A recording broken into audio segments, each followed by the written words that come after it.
Long before the Clone Wars, the Empire, or the First Order, the Jedi lit the way for the galaxy in a golden age known as the High Republic. Vernestra Rwoh is a brand new Jedi Knight at age 16, but her first real assignment feels an awful lot like babysitting. She's been charged with supervising 12-year-old aspiring inventor Avon Starros on a luxury liner headed to the dedication of a wondrous new space station called Starlight Beacon. But early in their journey, bombs go off aboard the ship. After narrowly avoiding being sucked into the vacuum of space, Vernestra, Avon, Avon's droid J6, a Jedi Padawan, and an ambassador's son make it into a shuttle. But communications are out and supplies are low. They decide to land on a nearby moon, which offers shelter, but not much more. And unbeknownst to them, danger lurks in the jungle.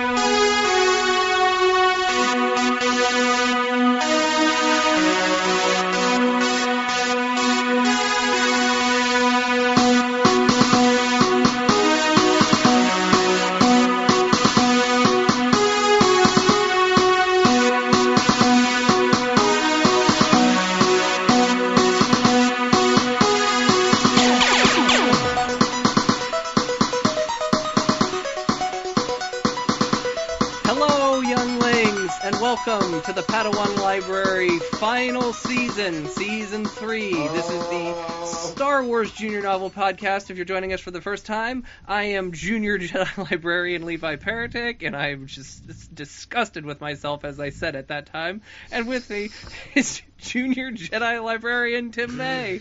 Oh, hello. It's nice to be back. We're back full time here, going for our last season. This is episode 79, the 79th official episode, which officially now ties us with Star Trek: The Original Series. So I'm wearing my Star Trek T-shirt. I saw that. It's a great shirt. I'm excited about it. I love Star Trek. Everybody. You love Star Trek. So, but this week. We are talking a lot of big Star Wars stuff happening, and especially in our little world, the publishing. We've got the massive publishing initiative. The High Republic began last week with the launch of the adult novel Light of the Jedi by Charles Soule. A children's picture book that I said I was going to read, but I couldn't find a copy of in person, and was sold out on Amazon. So I'll get to it eventually. I'll let everybody know. And then also the book we're reviewing this week, A Test of Courage by Justina Ireland, which we'll obviously get into in a little bit. And then the Marvel comic book series began also, I forgot about that. Which I believe is by Cavan Scott. I don't remember the artist, unfortunately. I haven't read that yet for a reason. We'll get into it with the book we're reviewing, but so I'm about a quarter of the way through Light of the Jedi. I said I was going to read everything, but listen, it's been a busy week. I had a lot of shit going on, and I haven't been able to devote it entirely to just reading Star Wars shit that wasn't explicitly for the show. But I've read a decent chunk of Light of the Jedi. But I will say to everyone who maybe is interested in the High Republic, read that book. And read it first. Well, that's regardless of what we think of A Test of Courage, or what we might think of the Marvel comic book series, or anything, read Light of the Jedi first. Because Test of Courage just, gives up the ghost. I'm excited to get back to Light of the Jedi, but the way that book is structured, it's kind of like this countdown thing to something that's going to happen. Okay. Is And it something that happens in that our happened book? before this book. Oh. And it's explained just as if it's like a normal Mm-hmm. recent event that everybody knows about. So everything basically, I mean, not the character stuff, so I'm still excited to dive back in and with the characters in Light of the Jedi. But you're saying like the story catalyst stuff is in like that all book. that stuff is in that book. So if you want to just, that I'm just saying that I think it's not essential because like Test of Courage makes perfect sense without it. I'm not, but like does. I do think that if you're interested in ever reading the main book, don't read these ancillary books first. That's all I'll say. Gotcha. Well, breaking news from just moments ago. Oh, what? That book, the hardcover, is the #1 book on the New York Times bestseller. Okay, So, sure. Breaking news. That means a lot of people are reading that book. Well, it's a big deal. I thought it was a weird thing. Like, I get why they pushed it back from August because of the pandemic. I'm sure just like a lot of things, production of books probably was also interrupted. And you have to, like, print books, like, 6-7 months out, usually. Like, that's just the way the pipeline works. But I was surprised they delayed it till January. It felt like, why not launch this thing in, like, November or December and get that holiday cheddar? But apparently, it doesn't matter. It's Star Wars. It'll they just had sell that. anyway. I guess it was that Mando cheddar that they were riding on. So Yeah, they might have not wanted to. But like Mando ended. Mando the week has before no Christmas, tie-in fiction, by the way, which is so weird. That is so weird. I mean, they released that junior novel, but like, I don't know. Is like Favreau that guarded of the story? It seems. I mean, that could be part of it. It's whatever. It doesn't bother me that much, and it's beside the point. But the High Republic, we talked about like this when it was first announced on the show, and how we're excited that it's a totally separate era from anything, so it kind of gives it real free reign. I know you've only read A Test of Courage. Right. Well, I kind of actually want to talk about this because they name the different eras, of the timeline now. So it's right in the cover of this book. Yes, I saw this. Yes, I want to pull this back up. I should have had. I have it right here. I can. Okay, so we are in the High Republic, Yes. and then we have what's after the High Republic. The prequel era is what? Fall of the Jedi. The Fall of Which the is Jedi. a fair enough title. That is fair. And then the Reign of the Empire. Reign of the Empire, Age of Rebellion. Reign of the Empire is like in between the trilogies, and then Age of Rebellion is like from Rebels through the end of the trilogy. So that includes Rogue One. And then the New Republic, the only thing on here so at the moment is The Mandalorian. And then Rise of the First Order is the sequel trilogy era, which I like that has the least like good name.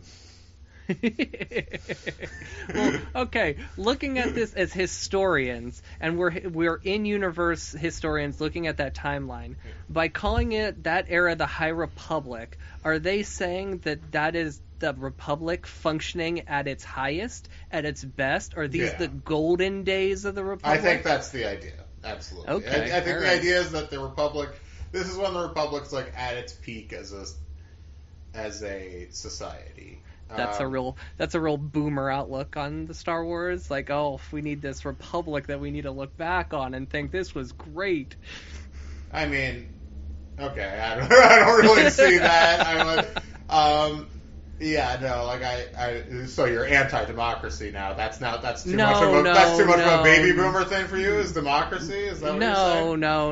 Okay, That's not what I'm saying. I'm just saying that we're looking at like this. Are Star Wars historians looking back on this period as like a point of nostalgia? What everything should be based on? I guess so, because the Republic falls. So Well, I doubt that the High Republic is what it's called in universe. Oh no, I don't think so either. But... So I don't think there's in-universe story. I do think it's probably like there's clearly going to be some complications to it. It's not like a perfect society. I think it's going to be kind of like late 20th century America, post World War II, prosperity for some anyway, and like a kind of like post World War II, pre 9/11 U.S., which is probably the peak of our country, like in terms of its power and influence. That's you know what I'm saying? Is like, what war do you consider post World War II and that point in Star Wars? The hyperspace wars? Oh yeah, I guess so. Pre, I guess, Palpatine, pre-Palpatine. Yeah. Because I think they are basically saying the High Republic stretches to about 50 years before Phantom Menace. Okay, so it's like, all right. That's about a 150-year period that we're working with here. I think it's interesting, and I'm glad it's like something that's it's a period of time that like Legends timeline never covered either. So I think it's a smart move. Like they're not going to be stepping on anybody's like feelings. You know what I mean? No. And I think they've set it up in interesting ways, and we can get into it a little bit when we talk about the book. But like the idea that the Jedi are essentially like almost like frontier-like figures, and that the Outer Rim is being settled like the Old West. Right. So this is interesting because the High Republic is at least on its surface being presented as like a wholly positive thing.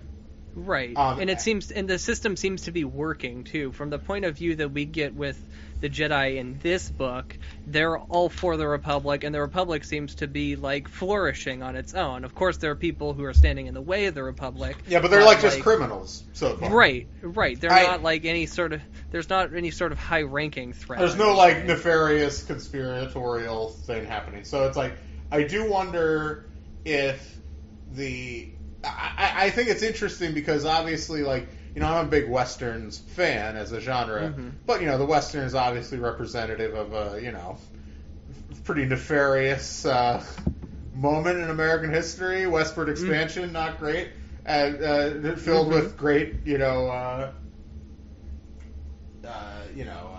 great crimes against humanity, I would say, and the idea that they're expanding out into the Outer Rim, expanding their sphere of influence. It's a very like colonialist idea, and while they're like, for example, in the book we read for this episode, they pay some lip service to the idea that like, oh well, like you don't want to colonize places where people are already living happily and all that stuff. I do wonder if like, and I'm not like criticizing the stuff for this, but I do wonder if part of the kind of point of this is like, it's not about the shadowy underbelly, like in terms of like a literal conspiracy or anything like that, but it's about like it's about the oversight of like, okay, yeah, the Republic is like a great peaceful society. There's not like anything wrong with it really, but their expanding influence is not necessarily. It has lots of unintended bad consequences. Right. I think that's going to be what happens, because there's an interesting thing, and we'll get into all the characters and stuff, but one of the characters talks about her mother, who's a senator, whose stated goal is to double the size of the Republic within her lifetime. Which is, that's a lot. Very ambitious. That's extremely ambitious, and it's like, in order to do that, you're going to have to crack a bunch of eggs, because there's going to be planets that don't want it. And like, it's interesting, because like I mentioned Star Trek earlier, I'm a big Star Trek fan. The Federation, which is a great utopian society, the United Federation of Planets,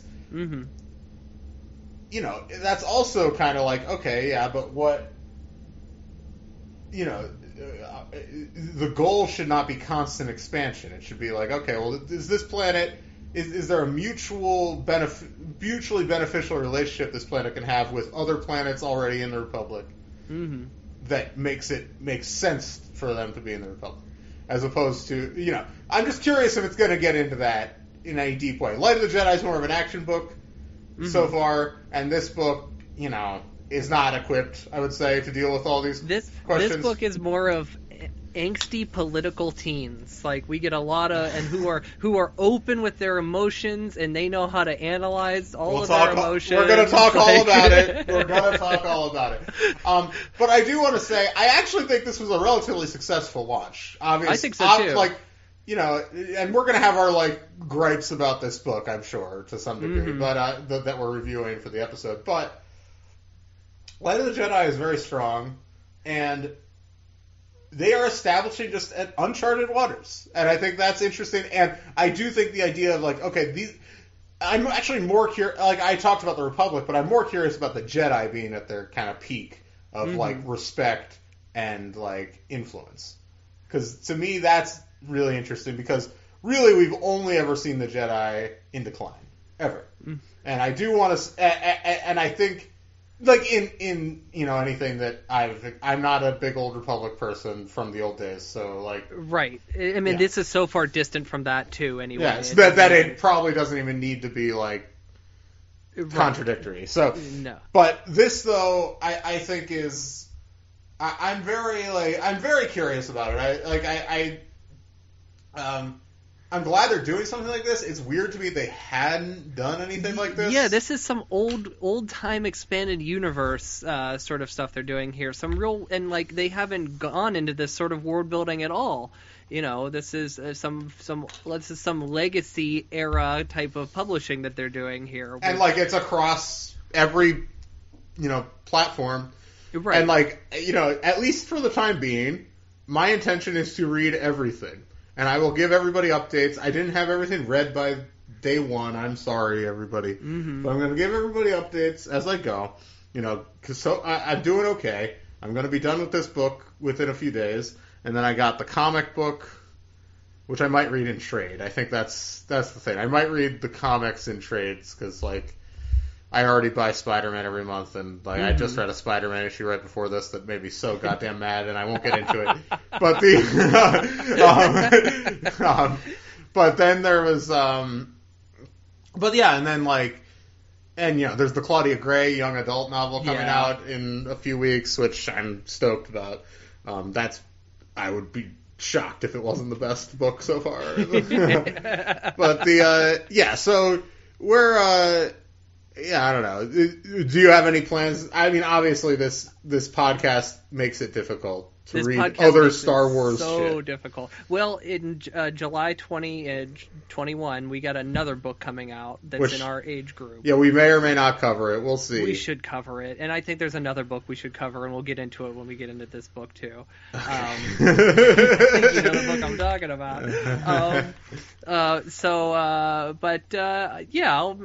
The Claudia Gray book is what I'm most interested in, because everything she's written is fire. So yeah, she's the best. So. I actually am interested in the manga adaptations of Lost Stars, and then they did Princess of Alderaan. Oh, they did that too. Yeah, I got the Lost Stars manga adaptation. I think I talked about it on an early episode of this show. So if you dig back in the archives, you might be able to hear me talk about that at some point. Yeah, well, I think, didn't I finish reading Lost Stars in the course of this show? You did, in the early days, yeah. There's lots of Lost Stars talk in the first probably 10 episodes or so. Which, Lost Stars is, one of the best Star Wars books of all time. I agree. So, it's actually, and talking about expanded universe and that gap between, Return of the Jedi and the Skywalker saga, that's probably up there with one of the best books from that timeline. So. Oh yeah, it's not. I guess that falls into would that fall into the New Republic era? Well, it would also be the Age of Rebellion, because it starts 8 years before New Hope. And then it runs through the entire trilogy, and then it ends at the Battle of Jakku. Yes, it does, which is the end of that the Reign of the Empire. So no, I loved Lost Stars. I've been hoping for years for a sequel. It doesn't seem like it's going to happen. I guess it seems weird because it's one of the more popular Star Wars books in recent memory. Well, I think let's give the timeline, the expanded universe, to sort of flesh things out a little bit, because Favreau is doing that thing where it's like the Empire's back. Boba Fett being like, they're back. I saw him with my own eyes. I think it's probably more of a thing where there's still remnants around. There's still remnants, but they have to gain some sort of power to become the First Order. Right, so. of course, yeah. Which I don't know. We'll see. Anyway, that's some. I guess I'll say something that I like most of the names so far. The names of the characters are pretty solid. I'll I'll say Light of the Jedi, the lead character. What's her name again? It's in here. It's been a few days since I was reading this. Oh, Jesus. This is... Avar Kriss. Great name. Great Star Wars name. Avar Kriss. And then, I think, we'll get into... We'll get into Test of Courage. So, and, I have in my notes here, listeners, if you're just like, oh man, it's been months since we've had a new Padawan Library episode. Well, if you are a listener on the YouTube, you might not know that we had a few other episodes. Few bonus episodes that were that were podcast feed exclusive. Right. So Apple, Spotify, Stitcher. I don't want to make you do more work. I know you like listening on your platform, YouTube, but the YouTube video is more work for us, and we were not trying to put any work into it. Yeah, those were raw as fuck episodes. So this one is. And our tentative schedule is that we did that as one of the episodes too. So if you want to know what we're reading, you got to go back and listen to that. That's subject to change, of course, but it's I already had to make some changes. Tentative. Oh. And we talked about Tenet too on that episode. Yes, which I would love to talk about more. Tell me if you agree with me on that. Okay. Tenet could have been, just because of the time and the way the movie was released, there's a great lost SNL sketch based on Tenet. Do you agree? Oh, they definitely could have done one. I mean, they could still, I guess, theoretically. I feel like just nobody's seen the movie. I mean, the movie is one of the bigger VOD hits of the last month or so. But I feel like if it should have been though one of those things where it's everybody you knew, you're like, yo, did you see Tenet? Because that's how it was back in the Inception days. Did you see that movie? Movie blew my mind. Well, it would have, in a normal year, I think it would have been a hit that also most audiences didn't like. Yeah, I agree. I agree with that. Not most, but a substantial part of the audience anyway. I watched it with my mother-in-law, and she tuned out immediately. She barely gave the movie a chance before she was just like, nope, this isn't for me, so... Oh, that's fantastic. I love it. I watched it a second time, and the second time you realize just how much exposition Nolan gives you is worthless. It means nothing. Well, that's why I think he buries it in the mix. Exactly. You barely hear it. And not only that, but multiple times throughout the movie, characters are don't think about it too hard. And then there's no one telling you not to just go with it. It's just him making a Bond movie with his fun time tricks. That's what it is. But there's also this stuff buried in there where it's there's also theological beliefs. Oh, for sure. You seem you have two different sides where it's it's not a dumb movie, but it's not a movie. It's interesting. He can't make a movie that's just straight up dumb. He has to have some ideas I know. present, but he's not. Listen, I thought all that stuff was very intriguing, but it was not thoroughly explored, I would say. No. They keep saying, whatever happened, happened. Oh. And then, the twist at the end, well, watching it a second time, there's a very silly moment involving a Diet Coke. I figured that one out. Yeah, no, that's awesome. I like the movie a lot. We talked about it on that... on the tentative schedule episode. Yeah. We talked That's about what I should have called the episode. But yeah, no, it was. So I don't want to get too deep into it, but yeah, I mean, I'm shockingly become just a Nolan super fan. Which if you had told me that in college, I would have been shocked. If I had told you in college that one day you get a sub delivered to your house, you'd be just like, who was I? Who am I? We don't need to get into that. Okay, well, I guess we have to explain that now, because people are going to be like, what? Well, okay, at Edinburgh, maybe Dave Filoni knows, he knows about this place, maybe doesn't, I don't know when it was placed. But it's been around since the 70s. John's, But isn't John's gone? John's closed, right? From what I hear?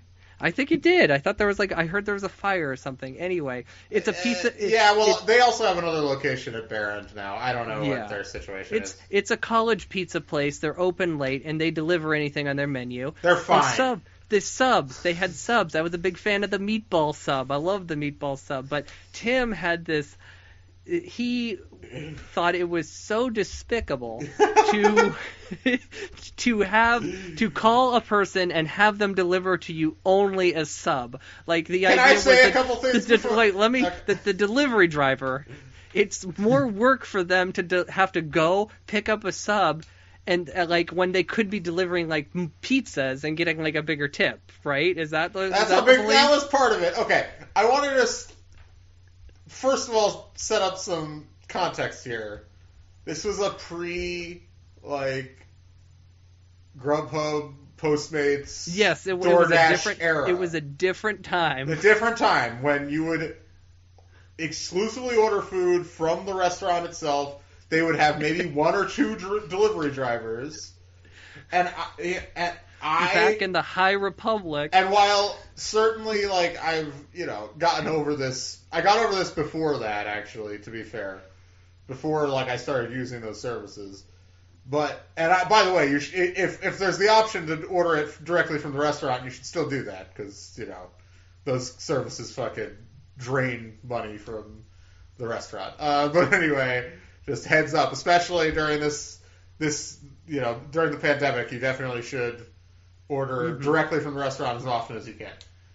Anyway, unless it's a chain, I don't care. Whatever. Yeah. But regardless, my thing was that okay, most of these places have one, maybe two delivery people, and especially a place like John's, it's super busy all night. That that you should have a certain order size, and I made it into this whole thing that the only things that you should order for delivery are pizza and Chinese food, which is patently absurd. But I had this I was very committed. Extremely committed to this idea, and all of my friends were just baffled by it and made fun of me for it and badgered me until I just gave in to peer pressure, and that's where I'm at now. Oh, and I've never used DoorDash. Didn't you do DoorDash for Burger King once? You and Brooke really wanted some Burger King and DoorDash? No, we just went and got Burger King. Oh, went to Burger King. Okay, that's right. And also, remember, you... I went with you guys to Burger King. Yeah, this was a year or two ago, and you were in town, and we went to Burger King, and because we wanted Burger King. This was when Brooke was living with me, and we had been wanting Burger King, and it wasn't on one of the services to order from. And, that's right. And so and this was before I had a car, so we were. So when you were there, and we never felt like walking up, even though it's technically we could walk there in half hour if we had wanted to. But so then we went, and it was terrible, and I was like, oh yeah, I forgot it. Burger King sucks. Yeah. I'll say this. I've come around on Burger King recently. Oh my God, we can't. It's 26 minutes in. Okay. We gotta talk. I agree. All right. When Burger we come King back, talk eventually, baby. Yeah, when we come back, Justina Ireland's Test of Courage. Test of Courage. When we come back. Stay tuned. Welcome back to Padawan Library. I'm Tim May, here, as always, with Levi Peretic. Hello. And here we are this week on our first episode of the new year, the new season, reviewing A Test of Courage by Justina Ireland. This is the first young reader's book in the High Republic Publishing Initiative. So, we read a book by Justina Ireland, Spark of the Resistance.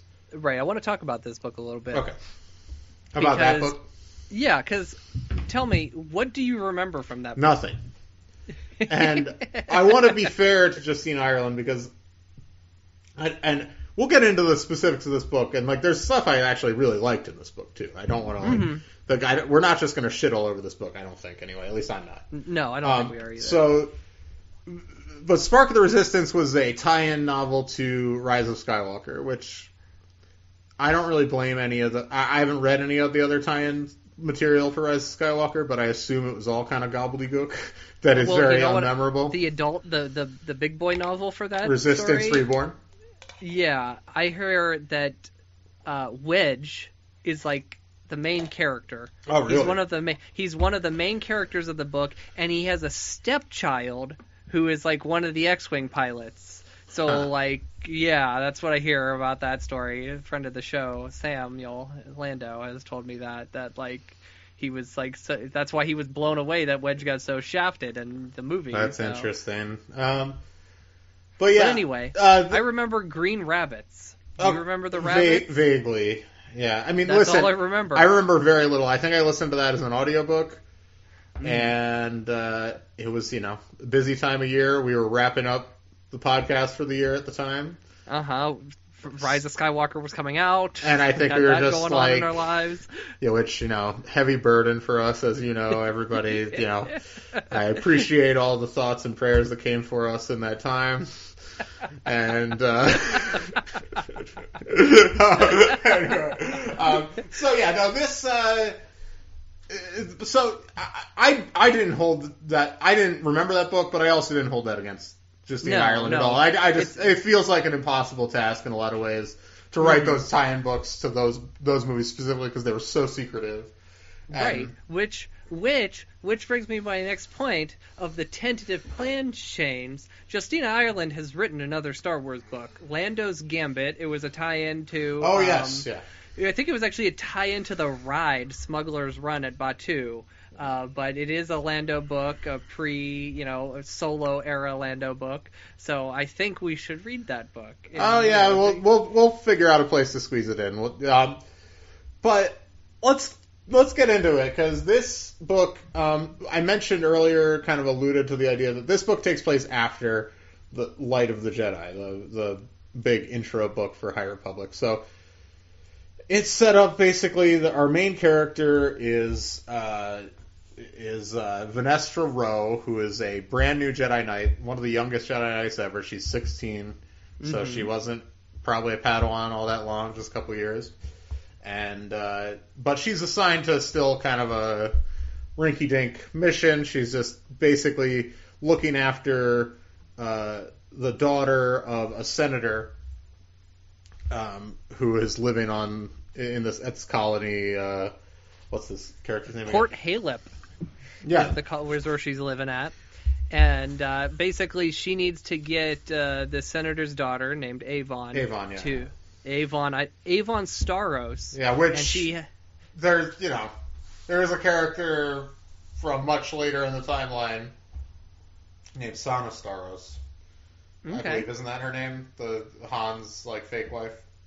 Oh, okay, interesting. Yeah, from the comics. All right. Yeah. Anyway, she has to Vern Estra, who often goes by Vern in the book, even though she states that she hates the name Vern.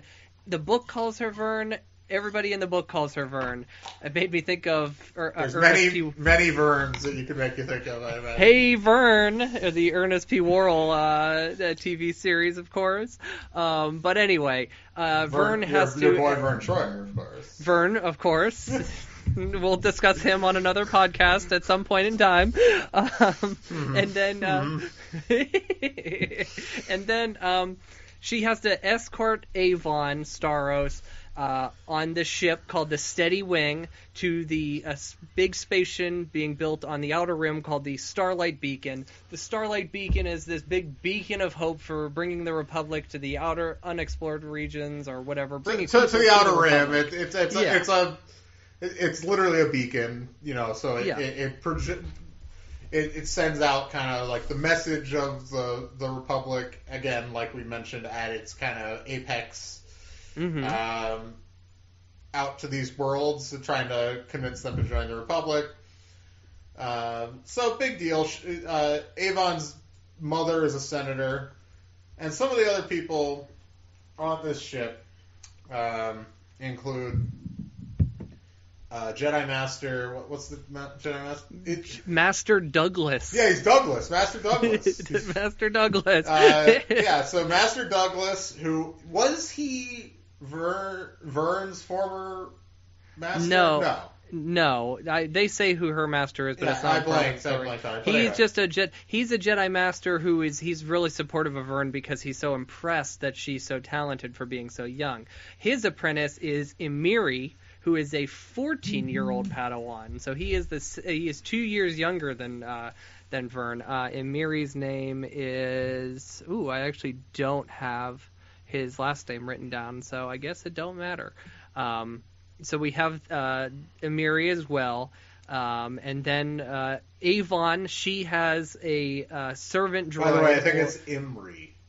Imri, okay, that's how you pronounce it. Because I listened to parts of this book as an audiobook because I wanted to get out of the house, so I took a drive and listened to it. And yeah, they pronounced it Imri. You're probably right. I'm throwing an extra I in the middle of it, yeah. So Imri.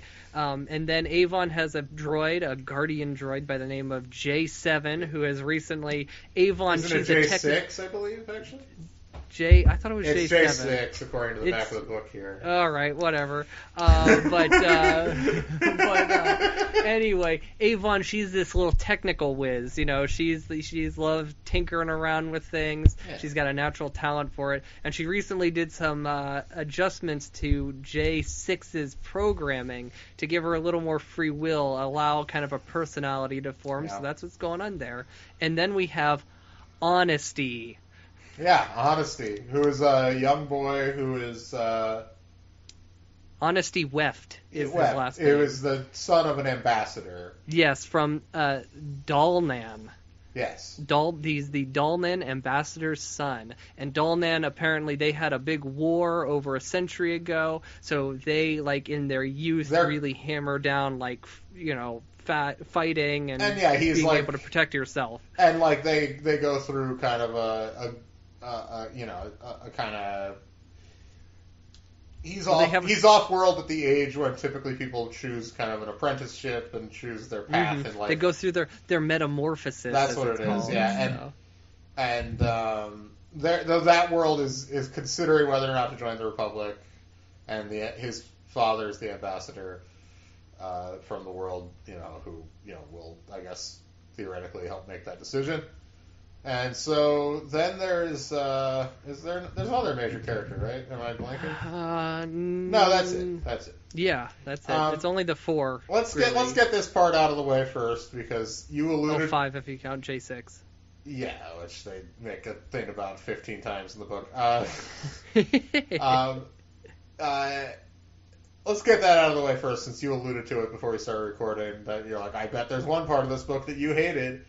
Here, I'll actually read a little bit of this, because they touch upon this classic Disney thing that Tim hates, that droids are treated as slaves. Slightly different take this time, but not totally. But anyway, continue.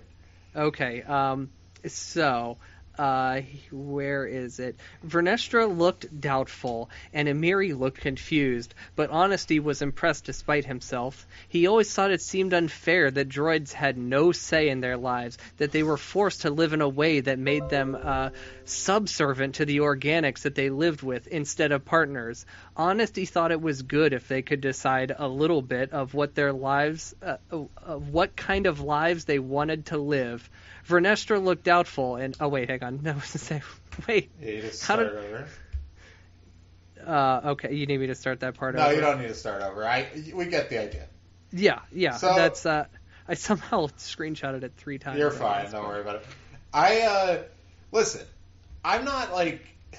I've talked about this before. If you haven't heard the previous episodes, the gist of it is that I am relatively not into the kind of movement in Star Wars fiction to, like, turn droids into kind of an oppressed class for many different reasons, some serious and some just kind of I'm annoyed by it. Well, because we all know it makes Luke out to be a slave master, that's kind of thing. Oh, of course, which I don't love that. That's just a dork thing, but I also don't love it, and it also does hurt his character. So that's one thing. 2, I think just as a real-world allegory, I think it's kind of flat and potentially... I mean, I'm not one to say this because I'm not really part of an oppressed class of people, but, like, it feels off to me to like, compare these machines to actual humans who are oppressed in the real world. So I don't love that personally. And also, frankly, I don't think Star Wars has much room for AI stories. Well, to me, the droids have always been their own characters. Right. I've never seen the droids as slaves. I mean, I guess they do call them masters. 3PO specifically calls his... Yeah, but I wouldn't say R2 is... Master. But master is a phrase that's used often in Star Wars in terms of like a Jedi master and a Padawan. So it's... Yeah, it's complicated. I don't want to like totally dismiss it because I think it's worth exploring. But it's been a theme that has been repeated and not elaborated on in new or interesting ways in any of the things we've read. That's my problem. They just always throw the idea out there, but they never illuminate it in any sort of way. Like, they don't ever add to it. It's always this, this is where we stand on this, I guess. I just feel like it's playing with, like, heady ideas that a lot of books and Solo and like other things that have dealt with this just aren't actually willing to really engage with it to follow the metaphor all the way through, because then I think it would become an issue. Mm-hmm. You know, I don't know. I'm not as mad about it as I was a couple years ago, and like it didn't really bother me explicitly in this book. I will just say it's also this is more of a kind of like about the storytelling style of Star Wars. I just think that AI as a like exploring the morals and ethics of artificial intelligence is not something I really want in a Star Wars story. That's science fiction. That's like hard sci-fi stuff. You know what I mean? There's something great about this. On YouTube, I found this like behind the scenes documentary for Empire Strikes Back, and it was like clearly pulled off of VHS. And Kirshner, he said it about 3 times. He was just like, people ask me why would I want to do a sci-fi story, and he goes, it's not sci-fi, it's a fairy tale. Yeah. And he's like, if it was sci-fi, then I'd have to explain like atmosphere, and I'd have to make the science. I'd have to have science that was fictionalized. And this, we don't need that because it's a fairy tale. Like, yeah, no, I mean it is fantasy. Like it's a fantasy story mostly.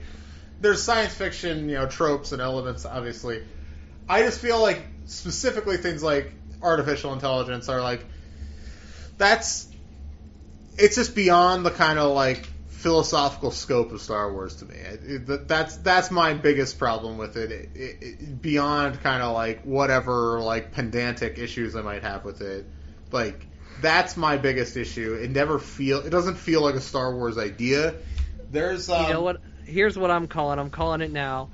That when we get to the point of like this Yuuzhan Vong era of this new canon, oh my God, it's gonna be an AI. I'm calling it now. Well, listen, Yuuzhan Vong, I'm also very against. Yeah, they're not good. I also think that's from a different type of science fiction that's just dropped in the middle of Star Wars.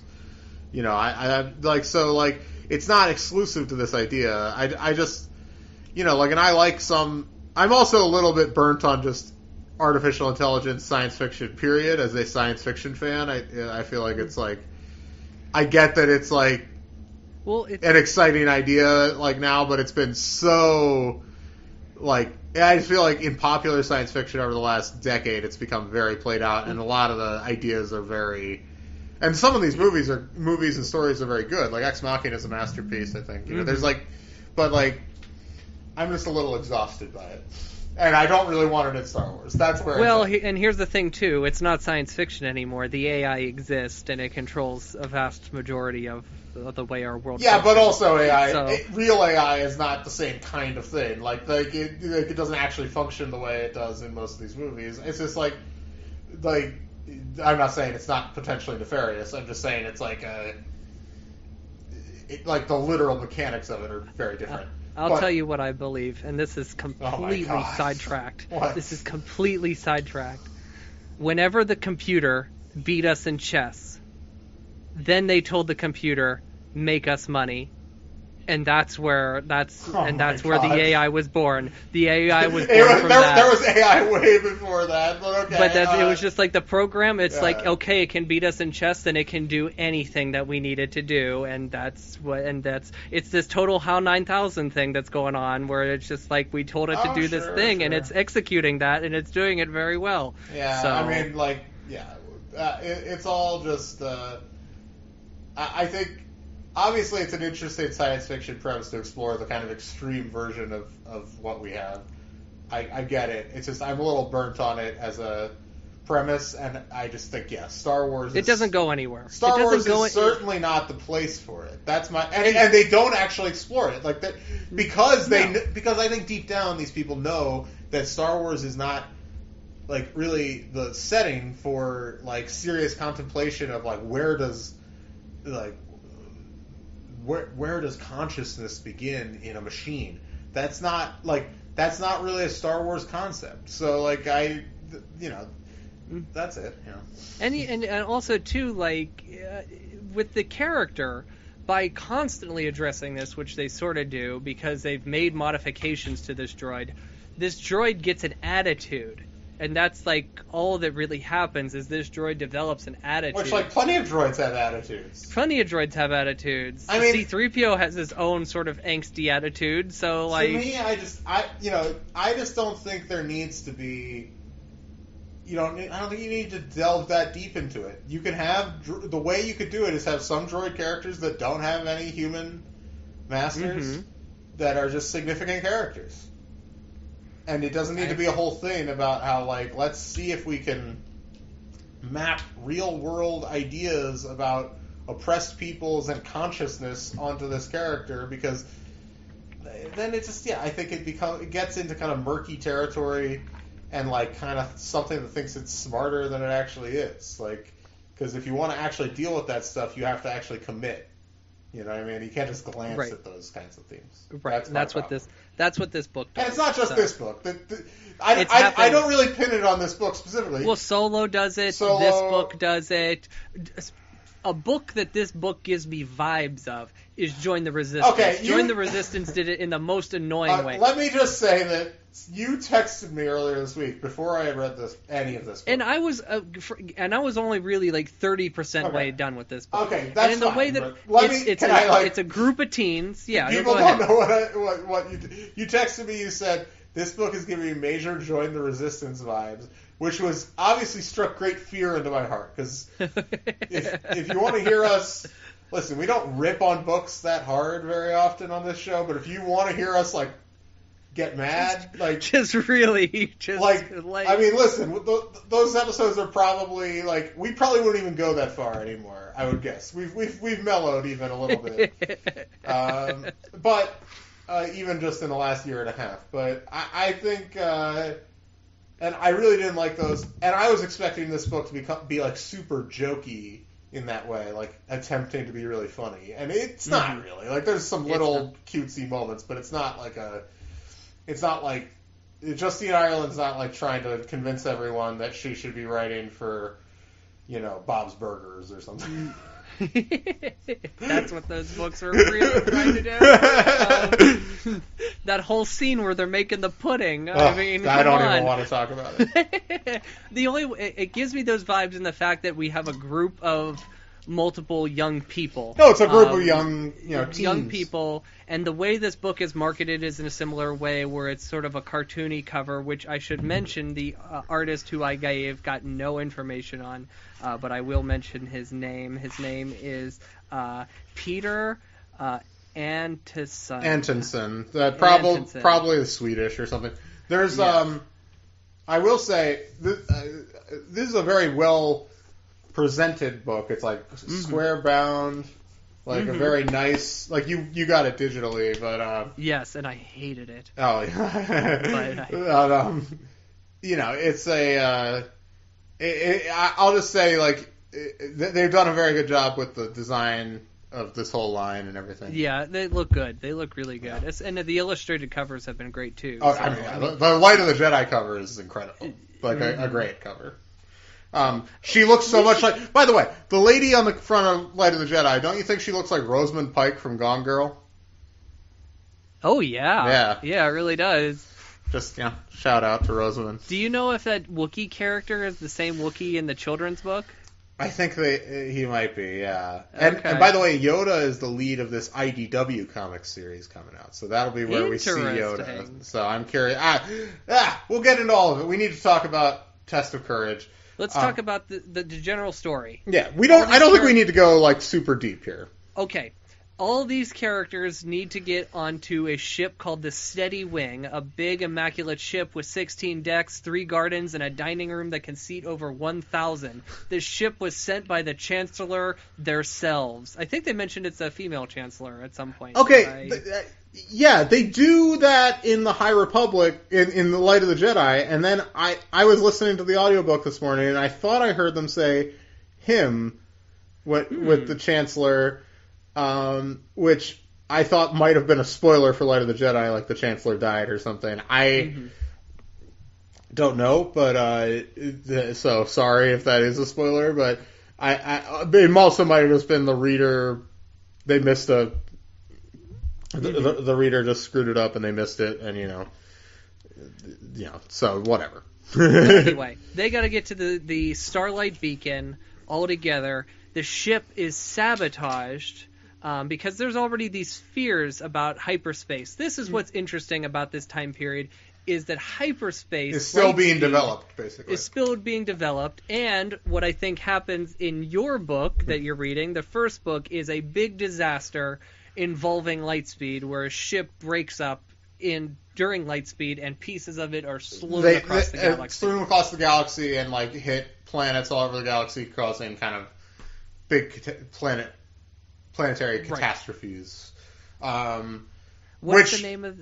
There's a name for that event. You probably. I don't think it's been named at the point in Light of the Jedi, but it's in the Hetzel system, I believe. Is the main the Legacy Run. The Legacy Run is the ship. Okay, that's in the prologue of Light of the Jedi.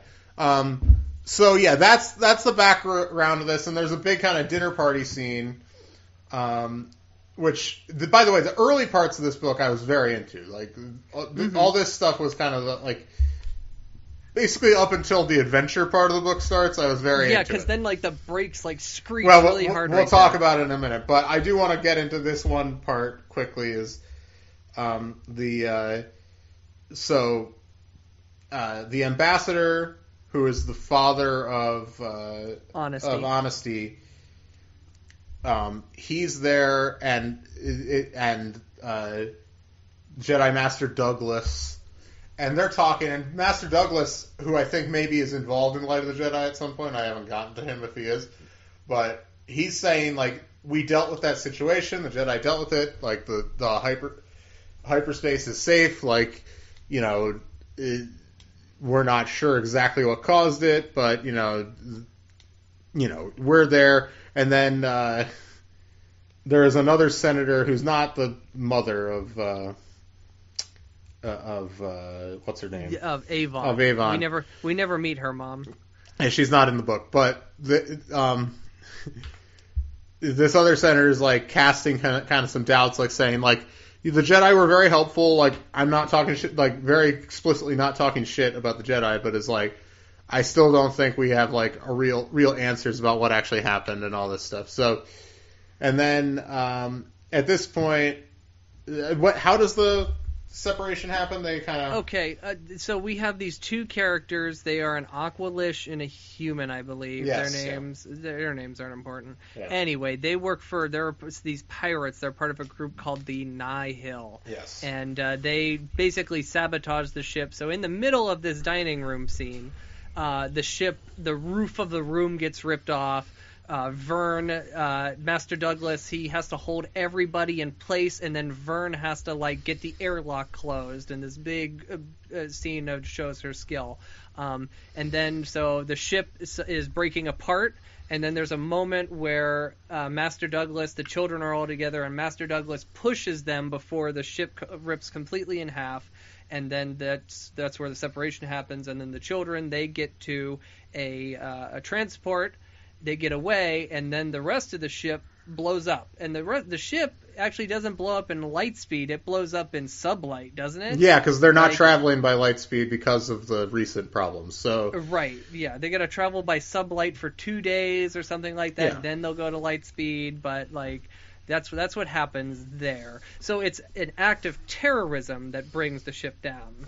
So the ship explodes. Master Douglas gone. The ambassador father of honesty dead, etc. And then at this point, the book becomes the story, basically a survival situation. They're in this transport. There's not a lot of fuel in the transport. They have to find a place to land. So we spend an inordinate amount of time of them looking for a place to land. And each chapter covers a different character, so it's a different character's perspective, you know. Right. So a lot of the characters, how would you say Imri? Yeah. Imri is dealing with the death of Master Michael Douglas. Honesty is feeling a lot of.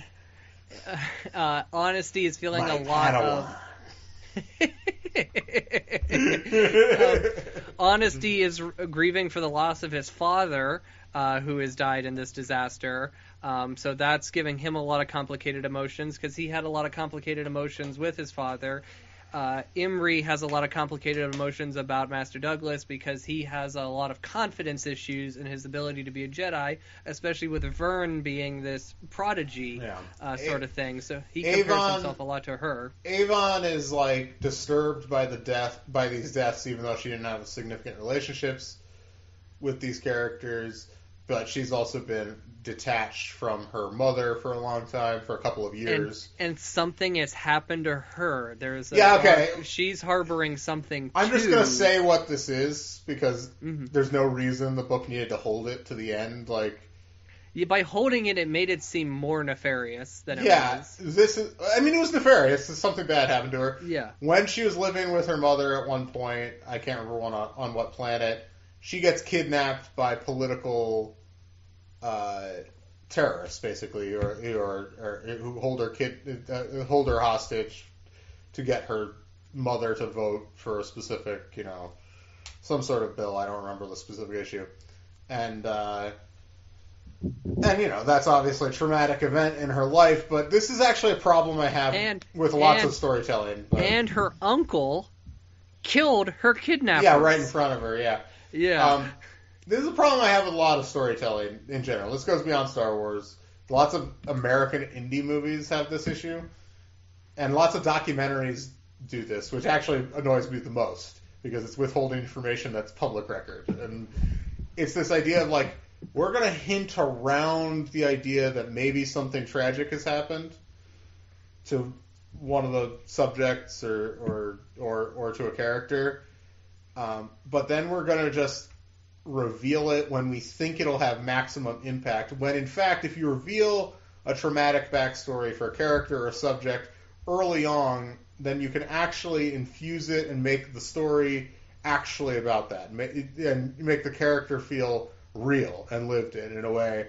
Whereas if you hold it to make it a reveal near the end of a book, I think it often, not always, there are exceptions to this, but it often feels kind of cheap to me. Do you know what I'm talking about? It's this is an especially bad example because it's kind of an amateur documentary, and I don't want to pick on it that much, but there was a documentary about the science fiction rock band at Disneyland from the early 80s, Helix, which the lead singer of that band is dead. Spoiler, but it's stupid because it's not a spoiler, it's real life. And the movie withholds this information for an hour, and something happened because she's not in it and everyone else involved is in the documentary. So it's and then it just feels like a cheap way to get an emotional hit near the end of the movie, where they could have just been I'm sure there are allusions to her being dead in the interviews that they could have just kept. Yeah, they talk about her in past tense a few times. Yeah, but if they had just left a few more of those in there and not treated it as a big reveal, that's like that's very common in documentaries, like, and I really hate it in documentaries, but I think it can also be a problem in fiction. And I feel like the stuff with Avon in this book is similar, because the character behaves like she's a brat the whole time, and like then about halfway through the book they start hinting towards this kind of this terrible thing that happened to her in her past. That she, at like one point, like they mentioned that she's like blocked it out, like she's pushed it out of like her memory. She pushes it out of her mind because she's like, oh, it's like there's a whole thing about how like, you know, she sees something and it's like this is actually like a nice little beat here where she, like, I can't remember the specifics, but she sees something that is wholly unrelated to what happened to her, and her mind kind of like she sees it and she twists it around until then she's thinking about this thing that happened to her, which is how that kind of thing works, like in real life. Like, you know, if something is bothering you on a deep subconscious level, you will often find things that are wholly unrelated that shouldn't remind you of it. Your mind will make you remember it, you know, and that could be that's part of the problem with especially traumatic events, but it can also just be, you know, things you don't feel like thinking about, you know what I mean? Like, so I wonder, like, I actually liked that, but then they just don't reveal it till like the very end of the book, basically, what happened, and then it's an anticlimax. It actually doesn't really matter at that point in the narrative. Whereas if when they had introduced the character, that had just been part of the backstory that was laid out for her, then that informs everything about her going forward. You know what I'm saying? Mm-hmm. Then it just makes the character richer. But, yeah, because, like, when it is revealed is, like, at a moment where, like, the characters, and we'll get into it, the characters, like, this idea of killing other people comes up. And that's when it's actually revealed as to, like, why she feels the way she is. So in that moment, it sort of, like, takes away from that with the fact that we have teenagers arguing, like, over, like, what should we do in this situation, and murder gets thrown on the table. So that's where that... So, yeah, let's... They find a moon. They land on this moon, and much of the book, a massive part of the book, is just them surviving on the moon. Now, shouts to Imri. Imri. Shouts to Imri here. They say that he is an empath Jedi. His powers are high in empathy. He's a Betazoid Jedi. He can read other people's emotions, including his own, but that still leads him down a dark path. But he uses force wayfinding because they have no navigation. Yeah, when I read the word wayfinding, it's not the fault of this book. That's a thing from before. But the fact that there's a way, the way is found. How about when they land on fucking is it Endor? I can't remember. Yeah. When they land on that one moon of Endor, and like just it happens to be where they get out of their ship.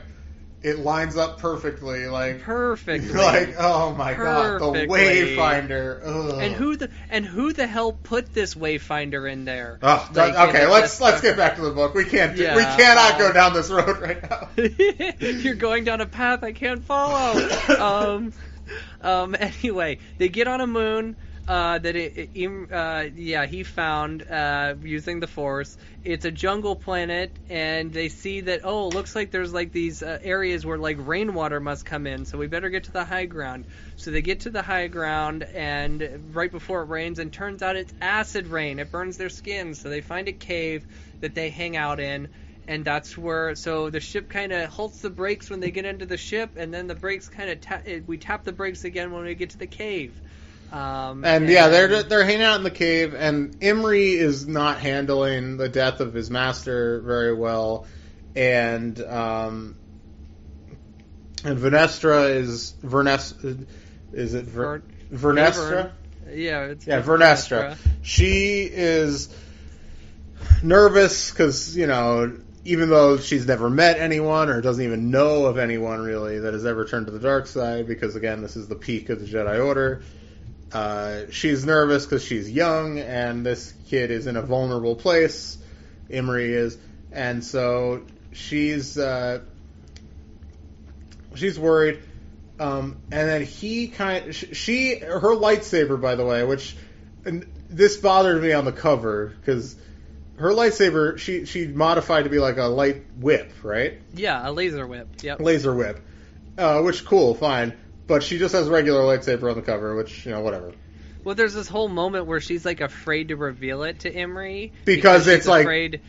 Because he's having lightsaber problems himself, he can't get it up. So she's like afraid that he's gonna see that and he's gonna be like, "Oh, my lightsaber is so dinky," and like gonna hurt his self-esteem even more. Yeah, but then he maybe feel excited because like her lightsaber's so limp and he would feel like so strong and powerful, But his beam on his lightsaber isn't. I know. Having issues. It's at half power. That's the idea. But anyway. So, but also because, like, I guess, like, these whips, which nobody knew that she had modified, like, he's the first person that sees this modified whip of hers, and like, I guess it's, like, vaguely associated with the Sith from back in the day, although, yes. But she's, like, and he brings that up, and she's just like, well, actually, like, lots of Jedi in the Sith Wars used it to fight the Sith, like, these sorts of weapons to fight the Sith. And blah, blah, blah. So then they, and that's a bit earlier in the book, but that kind of gets at the conflict there between them, where she's, like, not sure how to help him because she's still very young, even though she's a Jedi Knight, and he's very vulnerable. And then, yeah, J6, she's just, getting sassier and sassier all the time. Yep. At a certain point, they notice who notices this at first. I can't remember. One of them notices that there's life sign. Oh, the two Jedi are like, oh, something feels. We feel something like there's feel presence. There's a dark presence on the moon, and they realize it's those criminals, the saboteurs. The saboteurs. And the saboteurs.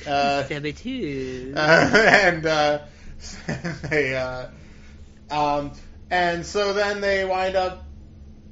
They see that they're there and they're trying to plan some sort of thing, and they wind up being able to confirm that they were saboteurs, that they destroyed the ship, and this sets both Honesty and Imri off because they both lost somebody on the ship. Well, let's talk about the monkey. The Handsies. Oh. Do you remember the Handsies? So Imri, I completely forgot about this. They find fruit because they need food, and there's these like monkeys that like hate them for taking the fruit, except this one that like becomes best friends with Imri, and Avon or Vern, they nicknamed these monkeys the Handsies. And so Imri's got this Handsy with him, and then the Handsy runs into the ship, and the Aqualish shoots it, and he hears a squeal. So that doesn't help Imri from feeling the tug. He's feeling the tug of the dark side. Right. And he's like, he wants to kill him. He's just like Handsy, like they name all the monkeys like Charlie Rose, Harvey Weinstein, all the Handsies monkeys, Kevin Spacey, yeah, etc. And so anyway, that's kind of also part of his dark side leaning. But anyway, so the fact that when they confirm that these saboteurs destroy the ship, this really sets off Honesty, who gets very mad because his father died in the thing. And because Imri is an empath, he feels this emotion, and it mixes with his own anger about his master dying. And so he wakes up Honesty one night, and he's like, we're going to go fucking kill these motherfuckers, basically. And so he goes to try to kill them. And they get captured. And when Venestra and Avon wake up in the morning, they realize what's happened, so they run off after him. And J6 has like a battle mode, she's got like 6 arms with blasters and a big like ion cannon on her too. So she's been like loaded up this entire time. Why didn't they have the droid go and kill, like, the people? Yeah, like, put that her would at have been risk. They're not real. They don't have, like, real consciousness. Like, they could easily just go and she could easily go wipe them out, and boom, this would have been no problem. But yeah, so they wipe they Vernestra with Avon and J7. They capture the criminals. Then Vernestra stops Imri from killing them because she feels that he's turned to the dark side. So she lifts him up and throws him into the jungle. And then the two of them have a lightsaber battle where she cracks the whip and breaks his lightsaber. She puts him in the grip of the whip.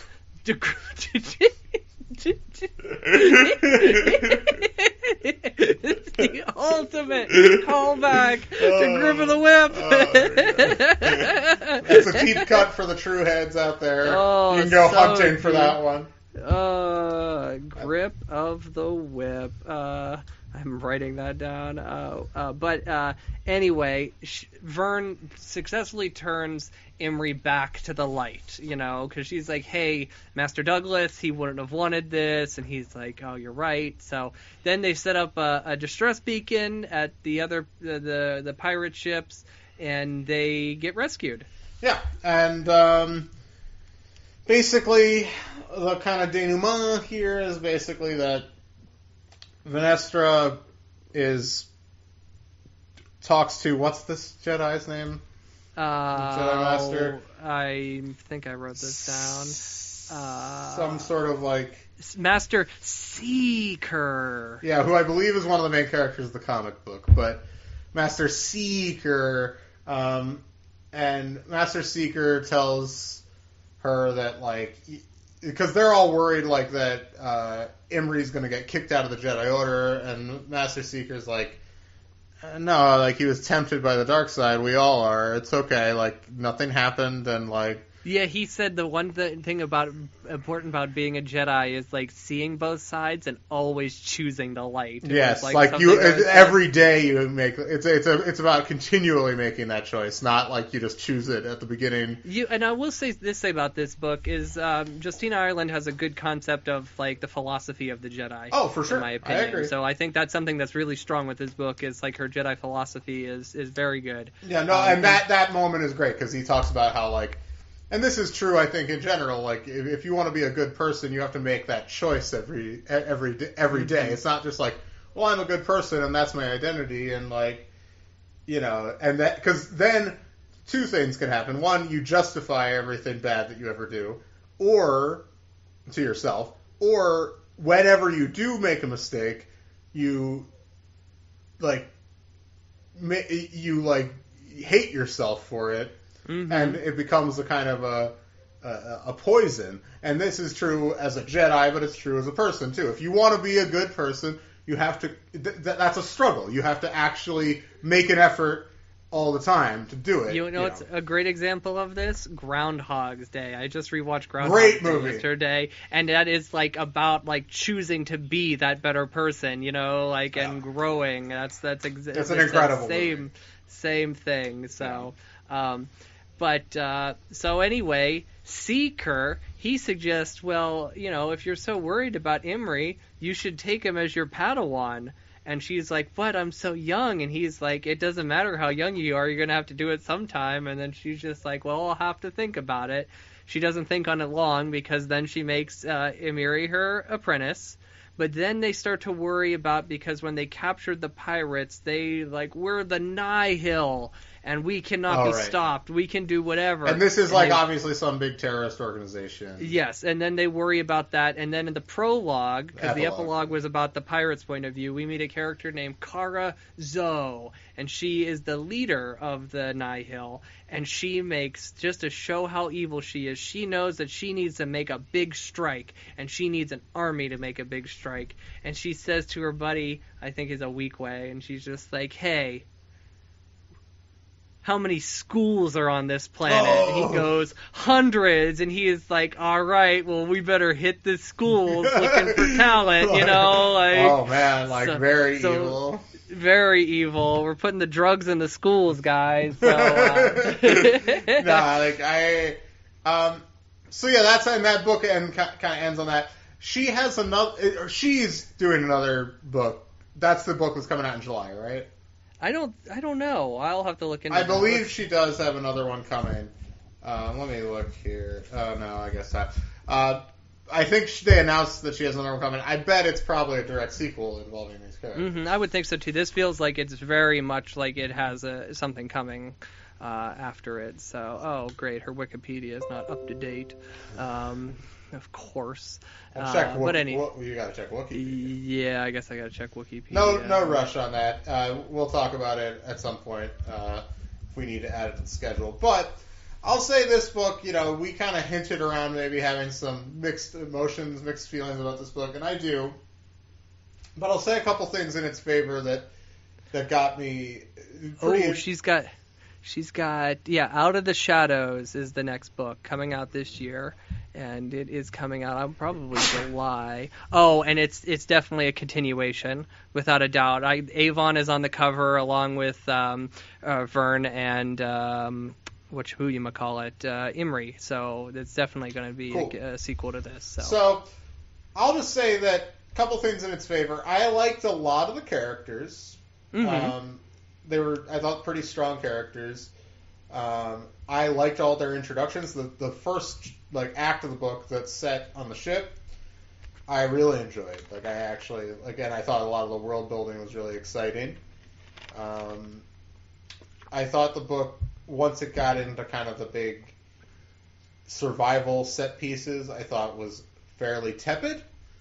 But I agree with you that the Force stuff was very well handled. And the character interactions made sense to me. I didn't think the book needed to be as long as it is. So long. And I didn't think I thought a lot of the big set pieces were very kind of boring. But I don't want to completely condemn the book. I think it's fine. And maybe some of this is just the enthusiasm for the project on the whole that's inflating the grade a little bit, but I'll give it a 5.5 out of 10. Midi-chlorians. All right, before I give my final opinions on this, I will say the next book is 100 pages longer. Whoa! Yeah, it's this book, according to Wikipedia, is 240 pages. The next book is 352. It is 110 pages longer. Would that be the longest book we ever covered? I know one of the Join the Resistance books was I'll have to look, but this may be the longest. Oh my gosh, that'll be in July sometime, I guess, folks. We'll work it in there. We have to cover it now. Anyway, this book, I was fine with this book. This book started off really strong, then it just kind of tapped the brakes, then it tapped the brakes again, and then it just sort of ended. So I'm gonna give it a 6. I'm giving it in its favor because I think this was better than Spark of the Resistance. Oh yeah, for sure. Yeah, definitely. So I'm interested to see where this goes. So, and if we get more Master Skur, I'm interested in Master Skur because Master Skur lost an arm, and he can grow it back. He's a Trandoshan too, right? Yeah. Also, we should mention too that Avon steals Imri's lightsaber because Vern, she destroys it and she takes it away from him so he can't turn to the dark side again. Avon steals that lightsaber. That's sort of the cliffhanger. She's obsessed with the Kyber crystal. She's got because she's and it's not like she's a Force skeptic because you can't really be she sees the evidence of it, but she's just I don't care about the Force. I'm tired of hearing about the Force. All this stuff I want to look at the lightsaber, and then I think Imri at one point is it's asking to hold, she asked to hold the lightsaber. It's that's asking a Jedi to hold their lightsaber is asking to hold their undergarments. I'm Let's, I feel like that's not supported. We should talk about this because there is a lot of phallic metaphor, with Imri and his lightsaber going on. Oh yeah, There's interesting. Some teenage angst. Oh, speaking of phallic, the word phallic, have you checked out that new Tina Fey sitcom, Mr. Mayor? No, I haven't. I hear good things. I liked it a lot. It's early sitcom episodes, so kind of finding its footing for the most part. You got to give it 6 episodes. For sure, but it's has great, incredible jokes, of course. Mm-hmm. And there's a scene where his daughter is running for class president at her private high school, and she's they're doing like a straw ban, and like she said, not only do I she's like, not only do plastic straws choke our fishy friends, but they all like, but sucking on a straw is a phallic lie. A phallic lie. This is a great phrase. Entertaining show thus far. Anyway. Yep.